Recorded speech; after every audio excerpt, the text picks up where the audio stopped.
जय माता दी, जय मां कामाख्या।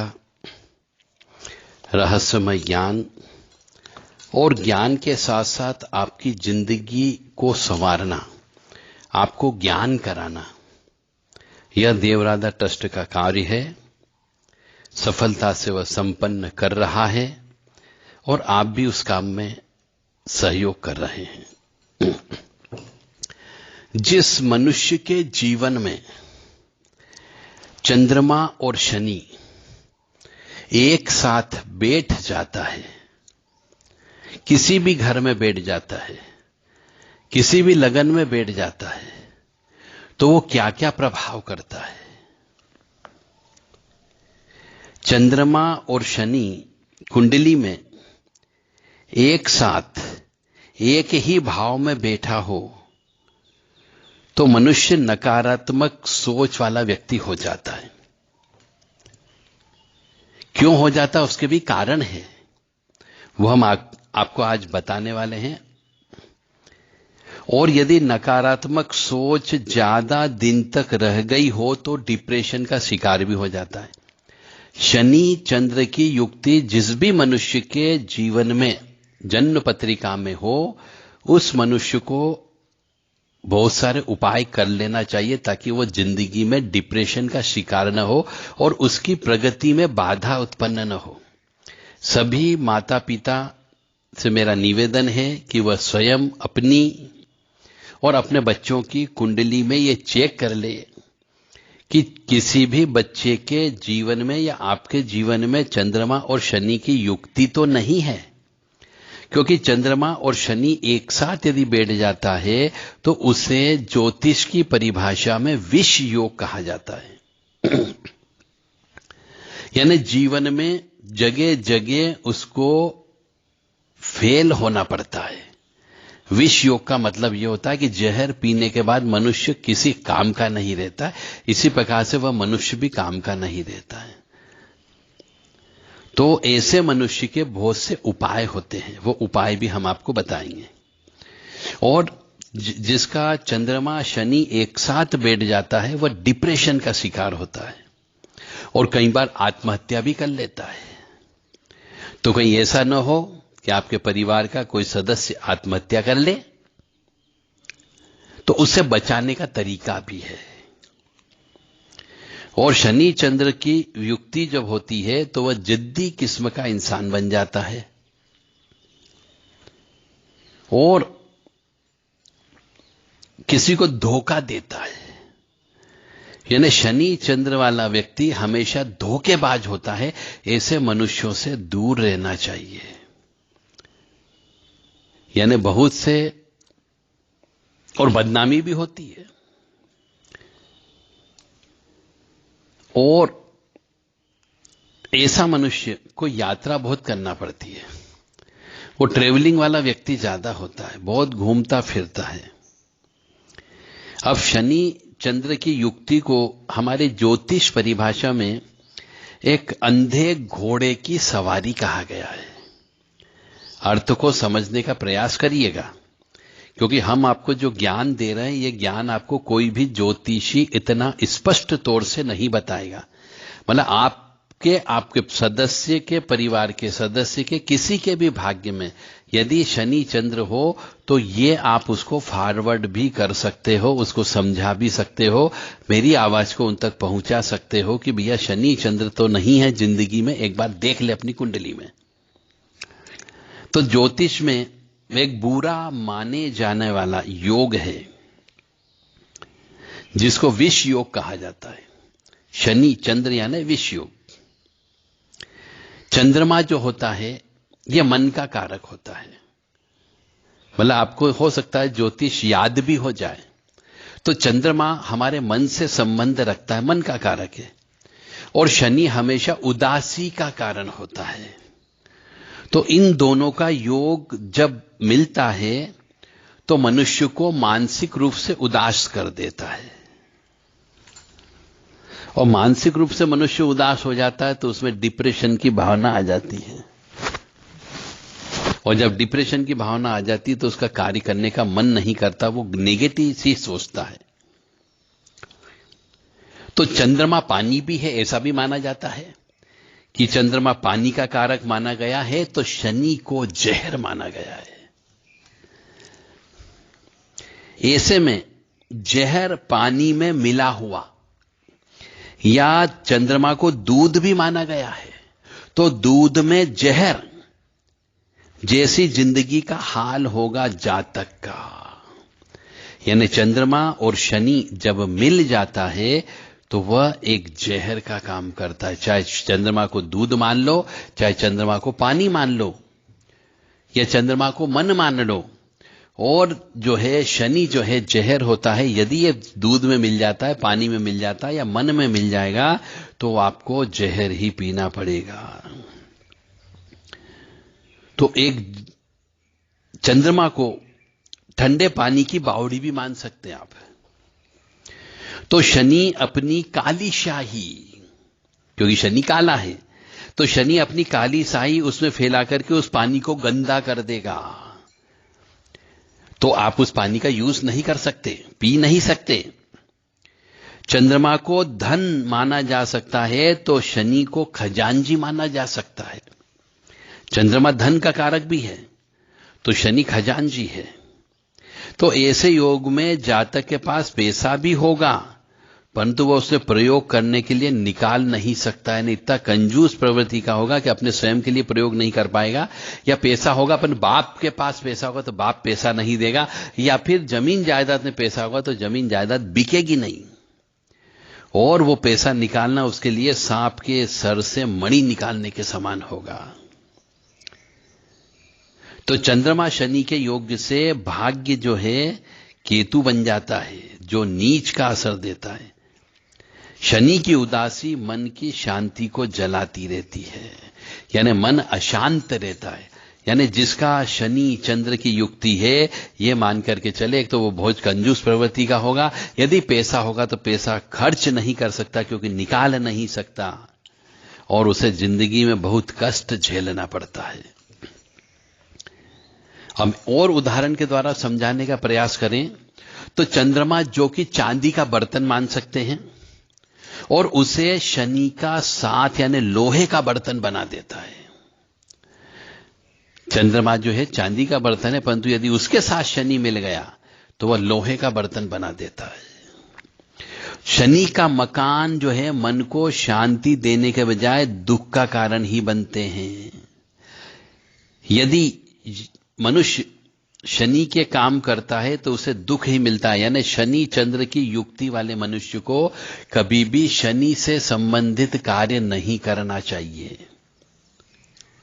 और उस मनुष्य की जो कमाई करता है, जो बचत होती है, उसके परिवार वाले ही खा जाते हैं, यार दोस्त ही खा जाते हैं।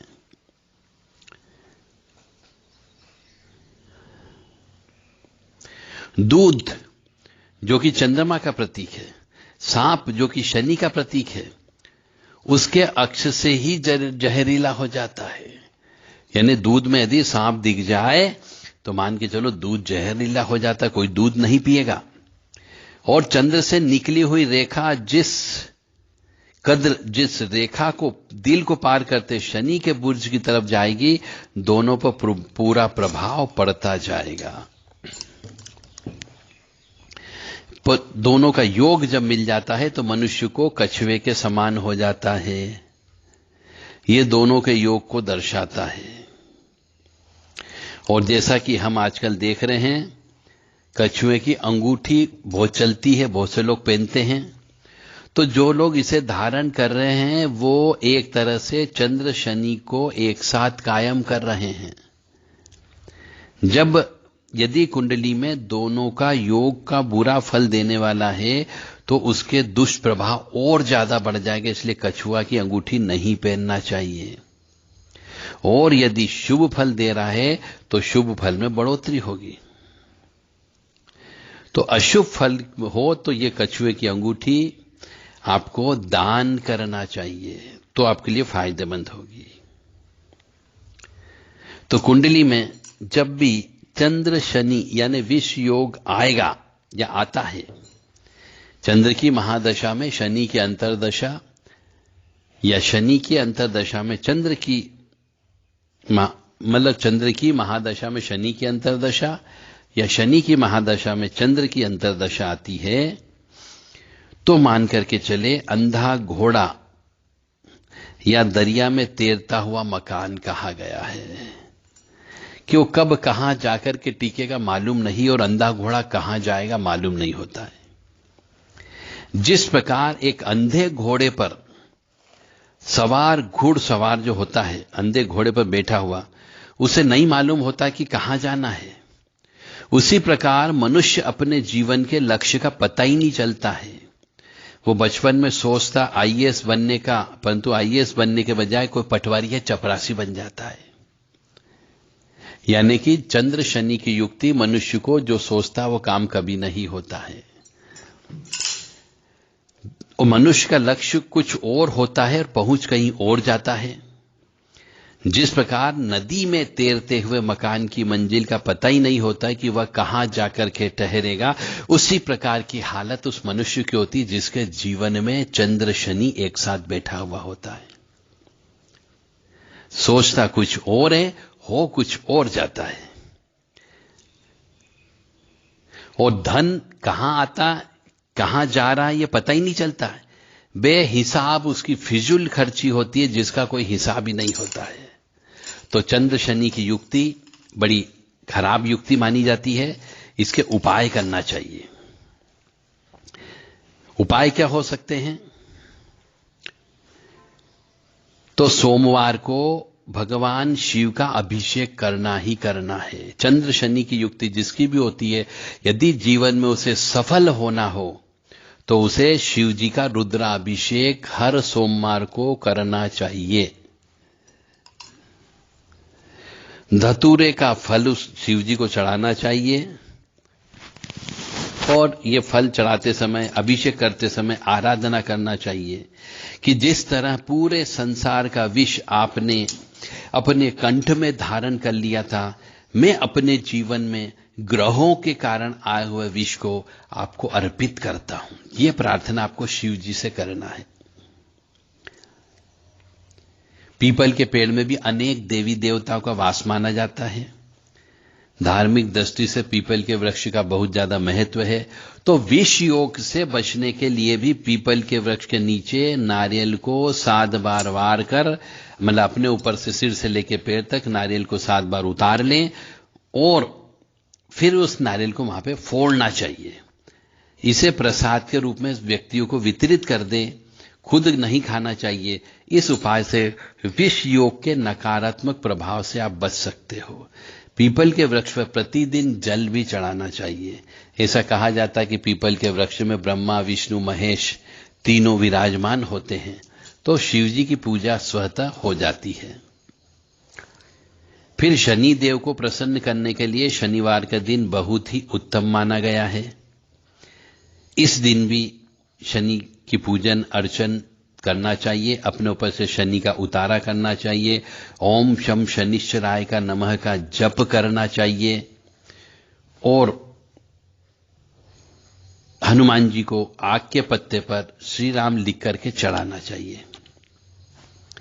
और कई बार यह भी कहा गया कि शनि देव के ऊपर भी आग के पत्ते काले धागे में बांध करके शनि देव की शिला पे चढ़ाना चाहिए। भगवान शंकर के मंदिर में पूजन अर्चन करें, उनकी भगवान की सेवा करें, तो भी विष योग से कमी हो सकती है। शनि मंदिर में गुड़ का दान देना चाहिए, गुड़ से बनी रेवड़ी का दान देना चाहिए, तिल के लड्डू का दान देना चाहिए, गाय कुत्तों को भी प्रसाद देना चाहिए। यह विष योग को कम करने के बहुत ही सटीक उपाय है। विष योग को कम करने के लिए पानी से भरे घड़े का शनि या हनुमान जी मंदिर में दान भी करें। इससे भी विष योग से पीड़ित मनुष्य को राहत मिलती है। मतलब मटकी को दान दे पानी भर करके वहीं छोड़ करके आ जाए। पूर्णिमा के दिन भगवान शंकर के मंदिर में रुद्राभिषेक कराने से भी विष योग का प्रभाव कम हो जाता है। महामृत्युंजय मंत्र का जाप हर प्रकार के कष्ट को बचाने में सहायता करता है। इसलिए पहले से ही जिस बच्चे के जीवन में विष योग हो, उसके नाम से महामृत्युंजय के जप 1.25 लाख प्रति वर्ष करवाते रहना चाहिए। पैसे को मत देखिए, बच्चे के जीवन को देखिए, अपने जीवन को देखिए, अन्यथा वो 1.25 लाख जो मंत्र जप करने में आपका पैसा खर्च होगा, वो पैसा का 10 गुना पैसा आपका बर्बाद हो जाएगा और जीवन भी बर्बाद हो जाएगा। आप जीवन को अच्छे तरीके से जीना है, आपको विष योग का प्रभाव कम करना है, तो हर सोमवार के दिन रुद्र अभिषेक करा लें या फिर एक शिवजी मंदिर बनवा करके रोजाना पूजन अर्चन करना प्रारंभ कर दें, तो भी आपका विष योग कम हो जाएगा। और बड़े बुजुर्गों, उसका माता पिता का आशीर्वाद लेना चाहिए। यह आशीर्वाद भी आपकी विपदा से सामना करने में उनकी जो दुआ मिलेगी, वो दुआ काम करेगी। यानी विष योग का प्रभाव जिसको भी हो, स्त्री हो पुरुष को, जिसको भी हो, उसको अपने बड़े बुजुर्गों का कभी भी बद्दुआ नहीं लेना है, ये मान करके चलो। नाने रोजाना सवेरे उठ करके अपने माता पिता, सास ससुर, बड़े बुजुर्गों का आशीर्वाद चरण स्पर्श करना चाहिए, वह विष योग के प्रभाव को कम कर सकते हैं। शनिवार के दिन कुएं में दूध डालना चाहिए, इससे भी विष योग का प्रभाव कम होता है और शनि की कृपा प्राप्त होती है। या फिर विष योग को कम करने के लिए भगवान बजरंग बली की उपासना करना चाहिए, क्योंकि उन्हें संकट मोचन भी कहा जाता है। इसलिए हनुमान जी मंदिर में सेवा करें, हनुमान जी मंदिर में झाड़ू लगाए, हनुमान जी मंदिर में घी का दीपक लगाना चाहिए और श्री गुरु और हनुमान जी का आह्वान करते हुए कम से कम 41 बार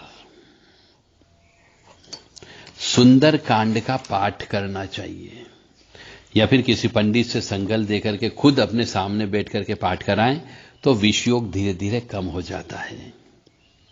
मतलब हनुमान जी की सेवा करने से या शिव जी की सेवा करने से विष योग को काफी कुछ हद तक कम किया जा सकता है। चंद्र शनि वाले व्यक्तियों को कोई भी कार्य पर जाते समय हथियार या कुल्हाड़ा आदि उसे मिल जाए तो उससे बचना चाहिए रास्ते में, क्योंकि नुकसान होने की संभावना ज्यादा होती है। और जिसको भी चंद्र शनि की युक्ति हो, विष योग हो, उस मनुष्य को चमड़े का बेल्ट, चमड़े का पर्स या चमड़े का बैग कोई भी यूज नहीं करना चाहिए, अन्यथा नुकसान होने की संभावना ज्यादा होगी।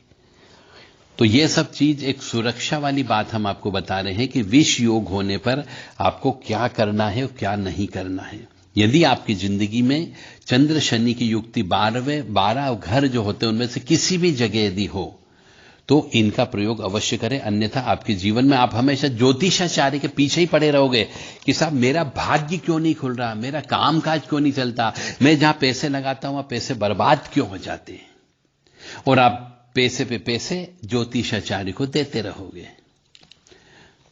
तो चंद्र शनि की युक्ति एक वाले व्यक्ति को चमड़े का कोई भी चीज जिंदगी में प्रयोग नहीं करना है, यह मान करके चलें आप। और शनि के दुष्प्रभाव को कम करने के लिए कीकर का पेड़, कीकर का पेड़ होता है, इस पर सूर्य उदय के पहले जल चढ़ाना चाहिए। और शमी का जो पौधा होता है उसकी सेवा करना चाहिए, उसको पौधे को घर में लगाए और उसकी सेवा करें। और चंद्र ग्रहण जब भी हो तो इस समय पे शनि से संबंधित चीजों को जल प्रवाह करना चाहिए।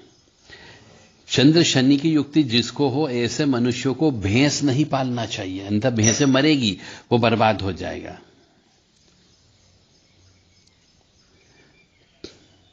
और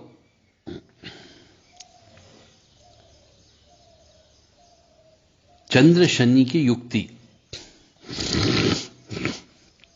के और भी उपाय बहुत ज्यादा हैं। कर्क राशि में शनि पुष्य नक्षत्र में हो, चंद्रमा मकर राशि में हो, श्रवण नक्षत्र का हो, या चंद्र और शनि विपरीत स्थिति में हो और दोनों अपने अपने स्थान से एक दूसरे को देख रहे हो, तब भी विष योग बन जाता है। यानी आमने सामने भी यदि चंद्र शनि बैठा हुआ हो तो भी विष योग बन जाता है, और एक साथ बैठा हो तो भी विष योग बन जाता है। यदि 8वें स्थान पर राहु मौजूद हो, शनि मेष राशि का, कर्क राशि का, सिंह राशि का या वृश्चिक लग्न में हो, तो भी यह योग बन जाता है। मतलब ऐसे मनुष्य को विष के समान कठिनाइयों का सामना करना पड़ता है और पूर्ण विष योग माता को भी पीड़ित करता है। तो इसके लिए जैसा मैंने बताया कि हनुमान जी की आपको सेवा करना ही करना है, शिव जी की सेवा आपको करना ही करना है। महामृत्युंजय के मंत्र की 5 माला उस मनुष्य को करना चाहिए जिसको जीवन में विष योग की उत्पत्ति है। मतलब बचपन से ही बच्चे को सिखा दिया जाए कि 5 से 11 माला पर डे महामृत्युंजय मंत्र की करना ही करना है, तो विष योग को रोका जा सकता है, यानी थोड़ा कम किया जा सकता है। विष योग क्रूर योग बोला जाता है। इसमें मनुष्य को संघर्ष बहुत करना पड़ता है। फिर आप कहोगे किसी ने जादू टोना कर दिया, किसी ने टोना टोटका कर दिया, मेरी काम नहीं चलता, मेरी दुकान बंद हो गई। हर चीज आप काला जादू पे लेकर के चले जाते हो, पर जबकि काला जादू नहीं होता, यह पिछले जन्म के कर्मों का फल होता है। तो जैसा कि मैंने बताया है कि पानी जो है मन का कारक है, चंद्रमा और शनि जो है विष का संयोग है, तो व्यक्ति अक्सर गृहस्थी और सन्यास के बीच में फंस जाता है और बहुत से व्यक्ति असमंजस से फंस जाते हैं और कई अनेक प्रकार की विचित्र स्थितियां उत्पन्न हो जाती है।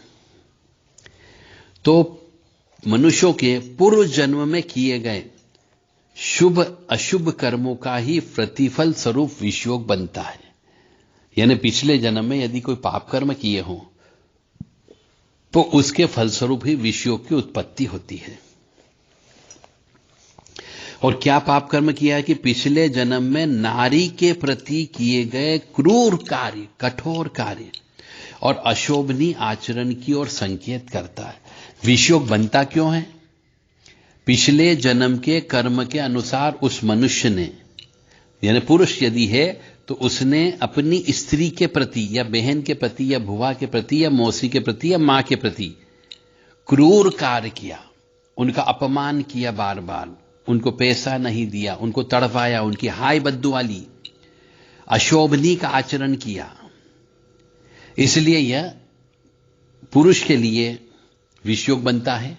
और स्त्री के केस में यदि वो उसने पति के प्रति क्रूर आचरण कर दिया, कठोर आचरण कर दिया, या किसी पुरुष के प्रति कठोर आचरण कर दिया, अशोभनीय आचरण किया, बहुत ज्यादा परेशान किया, तो उसके फलस्वरूप विष योग बनता है।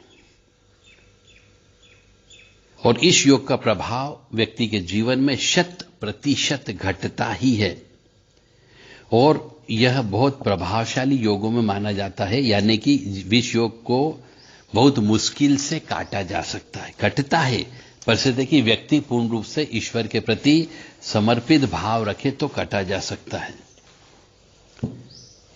और यह विष योग जो है जन्म काल से लेकर के मृत्यु पर्यंत तक अपना अशुभ प्रभाव दिखाता है। इस योग के जन्म समय जो रहता है तो वो व्यक्ति, जो व्यक्ति विष योग में उत्पन्न होता, वो रोज कुत्ते को रोटी खिलाए तो कुत्ता उससे प्रेम करने लगता। फिर भी कभी कभी ऐसा आएगा कि वही कुत्ता उस मनुष्य को काट भी सकता है। यह ऐसा खतरनाक विष योग कहलाता है। यानी कहने का तात्पर्य हमारा यह है कि इस योग वाली कुंडली का जातक अपने ही मित्रों संबंधियों के द्वारा ठगा जाता है। ये जिस किसी भी व्यक्ति की मदद करते हैं उसमें अपयश ही मिलता है। मतलब विष योग वाले व्यक्ति को अपयश भी अवश्य मिलेगा और दूसरे व्यक्ति उसको ठग करके चले जाएंगे।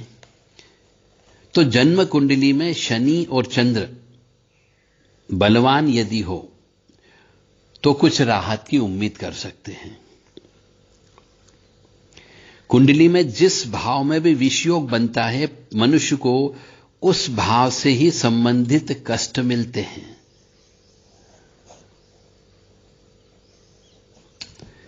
यानी कि उस भाव से संबंधित जो कारक तत्व होते हैं उसका अभाव जिंदगी में हो जाता है।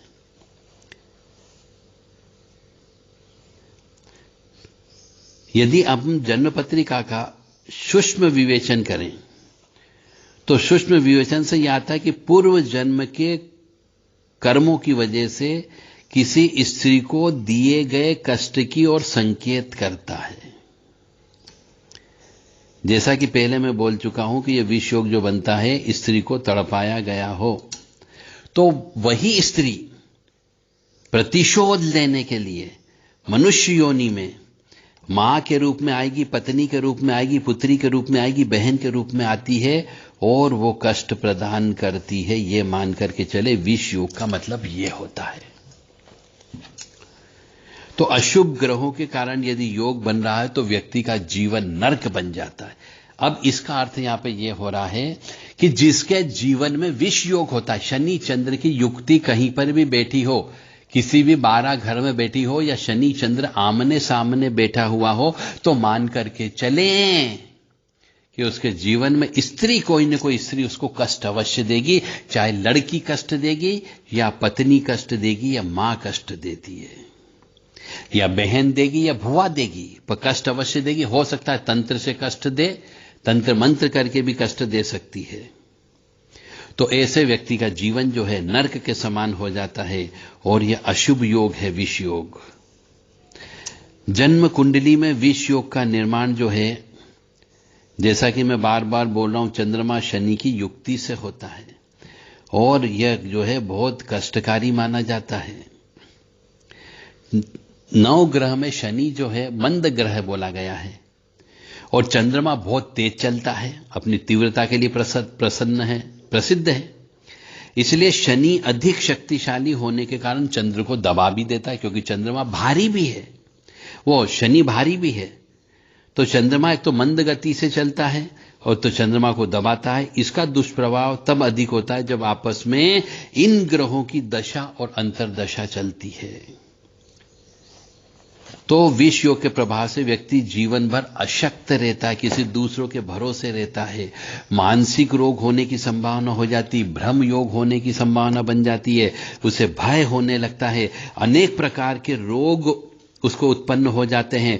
दुखी दाम्पत्य जीवन से वह जूझता रहता है, यानी जिंदगी में 3-4 बार हो सकता है उसका विवाह भी हो, या एक ही पत्नी से वो इतना त्रास हो जाता है कि जिंदगी में विवाह नहीं करता है।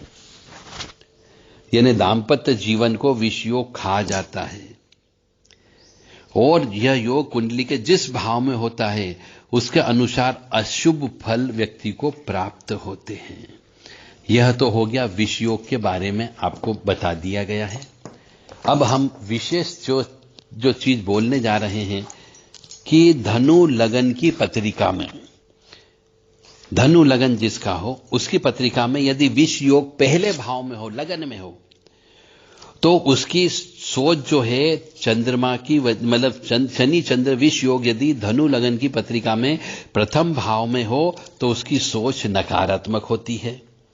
यदि यही शनि चंद्र की युक्ति दूसरे भाव में होती हो धनु लगन की पत्रिका में, तो उस मनुष्य को धन की हानि होती है, वह कुटुंब में विग्रह हो जाता है, यानी परिवार टूटता ही टूटता है। जैसा कि मैंने बताया कि स्त्री दोष हो जाता है उसको। यदि धनु लगन की पत्रिका में विष योग जो है तीसरे भाव में यदि होता है तो उस मनुष्य को भाइयों से झगड़ा होता है, भाइयों से आपस में झगड़ा हो जाएगा, भाई एक दूसरे पर विश्वास नहीं करेंगे। और विष योग की युक्ति यदि धनु लगन की पत्रिका में चतुर्थ भाव में होता है, चौथे भाव में, तो माता की बीमारी होने की संभावना रहती, परंतु सुख सुविधा वह अवश्य प्रदान करता है। और पंचम भाव में यदि विष योग होता है, धनु लगन की पत्रिका में पंचम भाव में विष योग यदि होता है तो वह नकारात्मक विचार वाला होगा और निराशाजनक सोच उत्पन्न कर देता है, यानी डिप्रेशन की बीमारी दे देगा आपको यहां पे। और डिप्रेशन की बीमारी होने की वजह से मनुष्य आत्महत्या भी कर सकता है। और यदि यही विष योग की उत्पत्ति धनु लगन की पत्रिका में पंचम भाव में यदि होती हो, शनि चंद्र एक साथ बैठा हुआ हो पंचम भाव में, तो वह अच्छा योग बनाता है, ऐसा कहा गया है। राजयोग बनने की संभावना होती है। और धनु लगन की पत्रिका में विष योग यदि सप्तम भाव में यानी पति पत्नी वाले स्थान पर यदि बैठ जाता है तो वो स्त्री श्राप की वजह से विवाह सुख में बाधक होता है, या फिर स्त्री को कोई गुप्त बीमारी हो जाती है जिसकी वजह से मनुष्य अपनी पारिवारिक लाइफ नहीं अच्छे से सुख नहीं ले पाता है, या तो स्त्री छोड़ करके चली जाएगी। इसी प्रकार से धनु लगन की पत्रिका में शनि चंद्र की युक्ति यदि अष्टम भाव में होती हो तो ये मान करके चलें व्यक्ति अच्छा खुशी से रहता है, धन की प्राप्ति भी होती है। और धनु लगन की पत्रिका में शनि चंद्र की युक्ति यदि नवम भाव यानी भाग्य स्थान पे होती है तो वो भाग्योदय में रुकावटें करने का काम करता है शनि चंद्र। तो धनु लगन की पत्रिका में यदि दसम भाव में शनि चंद्र की युक्ति होती है तो वह सरकारी कामकाज में बाधा डालने का काम करेगा और माता को बीमार रखने का काम करेगा। धनु लगन की पत्रिका में शनि चंद्र की युक्ति यदि एकादश स्थान में आय वाले स्थान पे यदि होता है तो वो लाभ को तोड़ने का काम करेगा, यानी लाभ नहीं होने देगा आपको। शनि चंद्र की युक्ति यदि 12वें भाव में होती है धनु लगन की पत्रिका में तो ऐसे में उस मनुष्य को सभी प्रकार का सुख ये दिलाने का काम करेगा।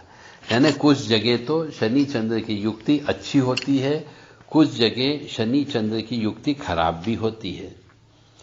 तो शनि चंद्र की युक्ति के बारे में बोला गया है कि धनु लगन की पत्रिका में उसे पहले भाव में यदि है तो जैसा कि हमने बताया कि उसे मेहनत बहुत करना पड़ती है, मेहनत करेगा तो फल की प्राप्ति अवश्य होगी ही होगी। और दूसरे भाव के लिए भी बताया गया कि बीमारी में पैसा बहुत खर्च होगा। तीसरे भाव के बारे में भी जो शॉर्टकट में हमने आपको बोला है कि शनि चंद्र की यदि युक्ति होती है तो यह आगे बढ़ाने का काम करेगी, परंतु भाइयों से नहीं पटेगी। चतुर्थ स्थान में यदि चंद्र शनि की युक्ति यदि होती है तो ये भी अच्छा माना गया है। पंचम भाव में यदि चंद्र शनि की युक्ति है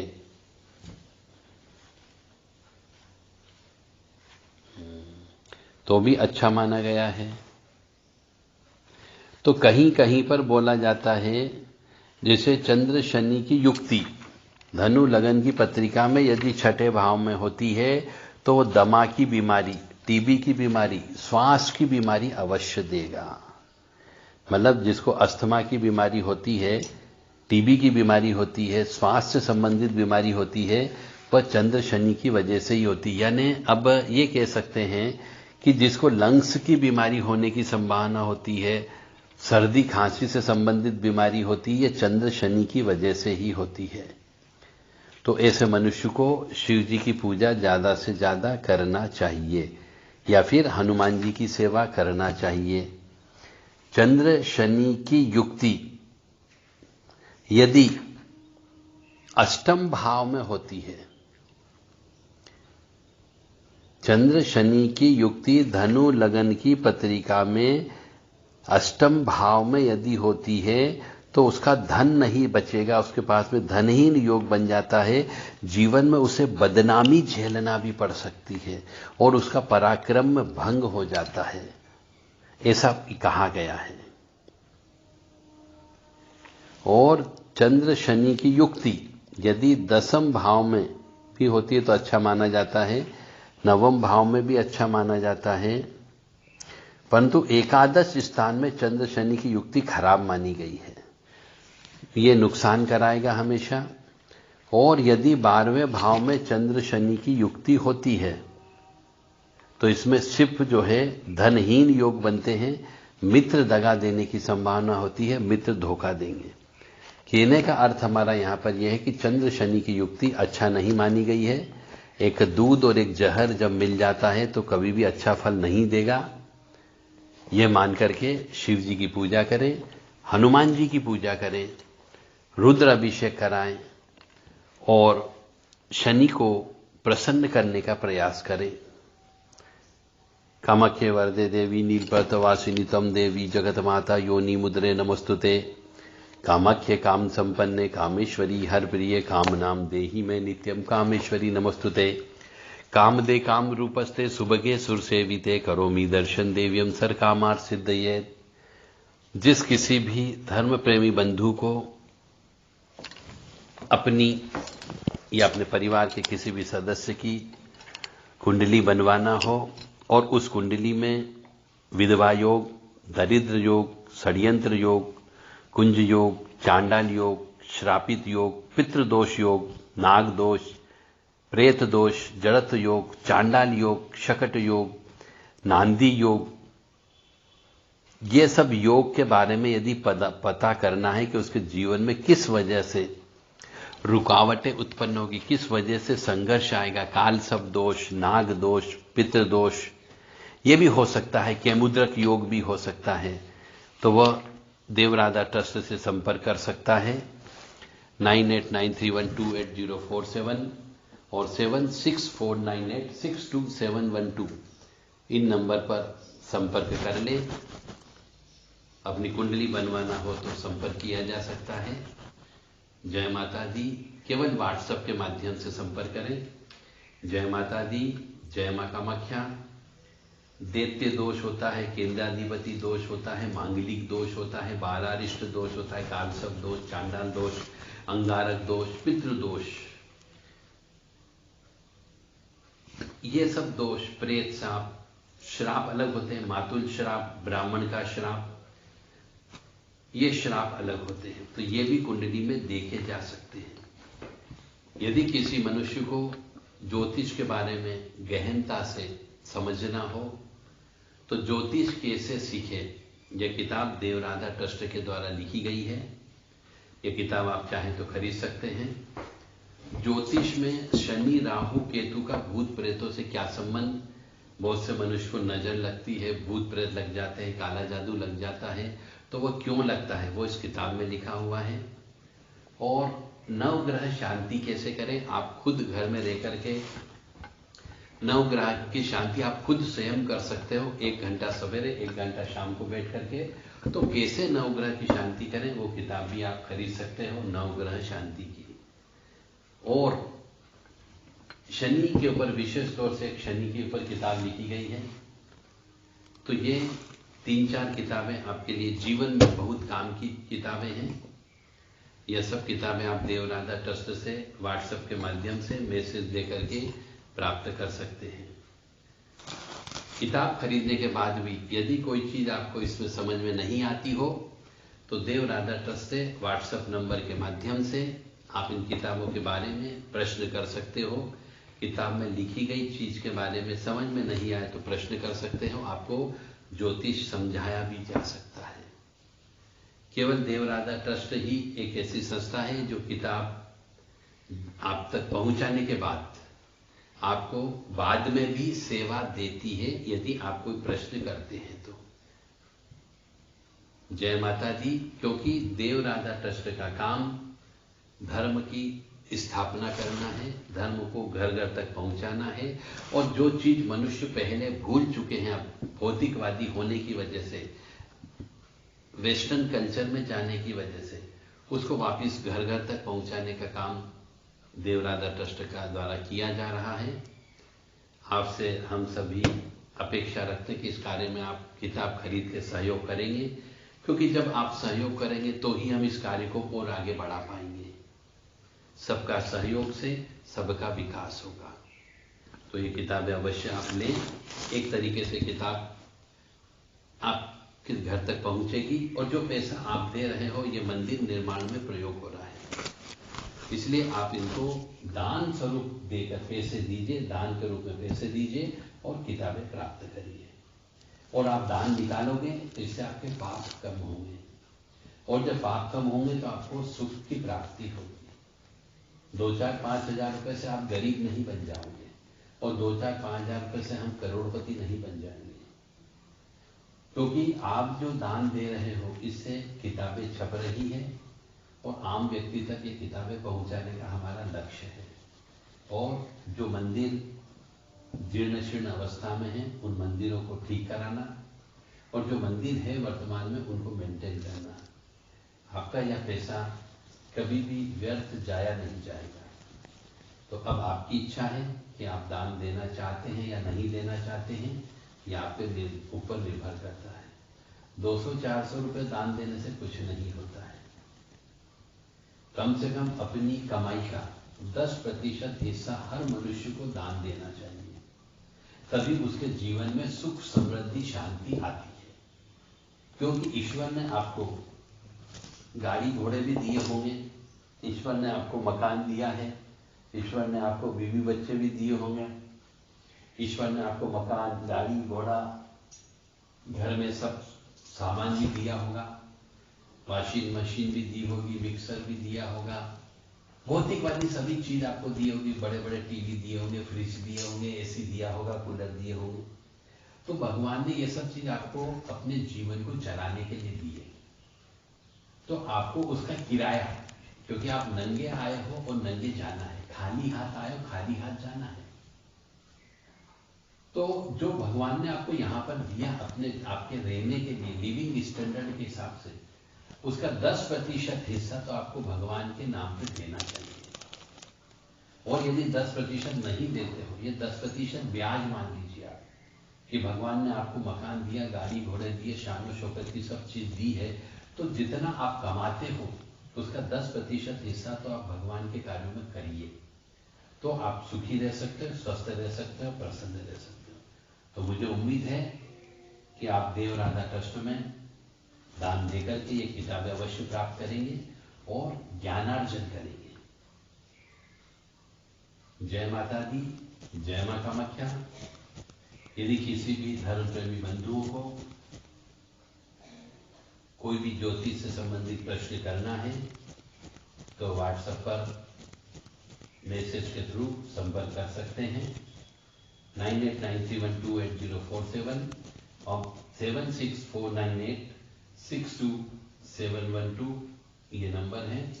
इन नंबर पर आप व्हाट्सएप के थ्रू मैसेज दे करके आप अपने प्रश्न को जान सकते हो। जय माता दी, जय मां कामाख्या, मां भगवती जगत जननी, आदि शक्ति भवानी, अलहादिनी शक्ति, कष्ट निवारिणी, दुख निवारिणी, महिषासुर मर्दिनी, मधुकैटभहंत्री, चंडमुंड नाशिनी, रक्त बीज विनाशिनी, शुंभ निशुंभ मर्दिनी, डुम्र लोचन संहंत्री, सर्व सृष्टिकारिणी परमेश्वरी, सत्य विज्ञान स्वरूपा, नित्य पराम्बा, निर्गुणा, अविनाशी, साक्षात ब्रह्म सद आनंद प्रदान करने वाली वरदायिनी, कल्याणकारिणी महामाया आपको सुखी रखे, स्वस्थ रखे, प्रसन्न रखे, सुख दे, समृद्धि दे, शांति दे और सद्बुद्धि प्रदान करे। हम भी आपके लिए मां भगवती जगत जननी आद्य शक्ति के चरणों में आपकी अरदास लगाते हैं कि आपको सद्बुद्धि प्रदान करें और आपको दान देने के लिए साहस प्रदान करें। जय माता दी, जय मां कामाख्या। सर्वे भवन्तु सुखिनः, सर्वे सन्तु निरामयः, सर्वे भद्राणि पश्यन्तु, मां कश्चित् दुःखभाग् भावे, लोकाः समस्ताः